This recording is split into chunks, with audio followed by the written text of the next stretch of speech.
ఏర్పాటు చేయబడినటువంటి ధ్యాన అంశము గొప్ప ఆహ్వానం. గొప్ప ఆహ్వానం.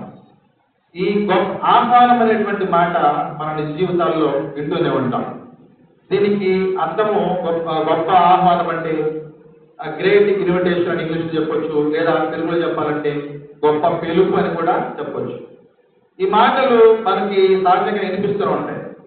లేదా మన వివాహ కార్యక్రమాలకి వివాహం పిలుపని, లేకపోతే కుటుంబంలో అది గృహము ఇన్విటేషన్ అని, ఇలాంటివి వినిపిస్తూ ఉంటాయి. ఇక్కడ ఉన్నటువంటిది మనకు కనిపించేటువంటిది ఈ గొప్ప ఆహ్వానం పరలోక సంబంధమైనటువంటి సిద్ధపాటు కొరకు ఏర్పాటు చేయబడినటువంటి ఆహ్వానంగా మనకు కనిపిస్తూ ఉంటుంది.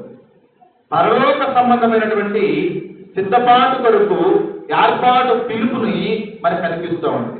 ఇక్కడ ఈ పిలుపుని ఎవరు పిలుస్తున్నారు అంటే కనుక యేసు ప్రభువారు పలుకుతున్నటువంటి గొప్ప ఆహ్వానంగా మనకు కనిపిస్తుంటుంది. ఈ సువార్త పాటలు మనం చూస్తే కనుక ఈ ఆహ్వానాన్ని ఎవరు ఇస్తున్నారంటే యేసు ప్రభువారు శిష్యులకి ఇస్తున్నట్లుగా మనం చూడవచ్చు.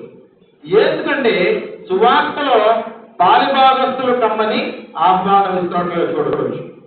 దేవుని వార్తను ప్రకటించమని, దేవుని యొక్క పరిచారము చేయమని ఈ యొక్క ఆహ్వానాన్ని ఇస్తున్నట్లుగా మనం చూడవచ్చు. లోక సంబంధమైనటువంటి జీవితాల్లో జీవిస్తూ లోకానుసార జీవిస్తున్నటువంటి వారిని పరలోక సంబంధమైన విషయాలు తెలియజేయడానికి, పరలోక సంబంధమైనటువంటి మర్మాలు తెలియజేయడానికి